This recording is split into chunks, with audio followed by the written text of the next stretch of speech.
আসসালামু আলাইকুম এভরিওয়ান। তো সারাদিন আমি রোজার মধ্যে কি কি খেয়েছি সেটা আমি তোমাদের সাথে শেয়ার করব। সো শুরু থেকে শেষ পর্যন্ত অবশ্যই দেখবা।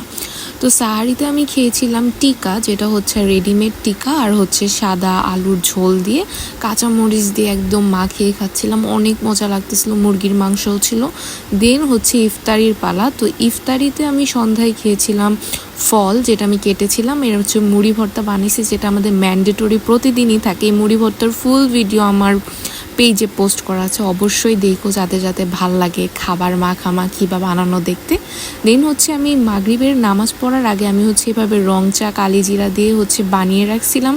তো কালিজিরা আগেই মিক্স করো না, কেমন যেন একটা টেস্ট এসে পড়ে। মাঝখানে হচ্ছে বাইরে থেকে আনা বেলের শরবত খাইতেছিলাম। এই বেলের শরবতটা আমার অনেক ফেভারেট। দেন হচ্ছে নামাজ পড়ার পর দেখি আমার চা রেডি, দুধ দিয়ে দিছি। তো এইভাবে ভিডিও করার সময় আমার ক্যামেরাটা পুরা ঝলসায় গেছে ভাবে। আচ্ছা, এরপর হচ্ছে সন্ধ্যার টাইমে হচ্ছে বিকালে অর্ডার করেছিলাম টেস্ট্রিট থেকে এই চিকেন স্ট্রিপ, জার্মান ব্রেড, মাঝে মাঝে ক্ষুধা লাগে রাতে, আর হচ্ছে আলুর পরোটা। আলুর পরোটা এক একটা পিস 50 টাকা ছিল। আর অনলাইন পেজ থেকে আমি এই সুন্দর একটা রিং আর হচ্ছে সুন্দর একটা ব্রাসলেট অর্ডার করছি। যারা চাও আমাকে কমেন্টে লিঙ্কটা চাইও। দেন হচ্ছে মাঠা খাইছিলাম। দেন এই চিকেন স্ট্রিপটার প্রাইস ছিল 50 টাকা।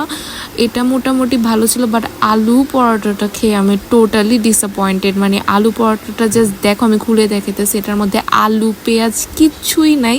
এর থেকে একটা 5 টাকার পুরি খাওয়া ভালো বা 10 টাকার পুরি খাওয়া ভালো।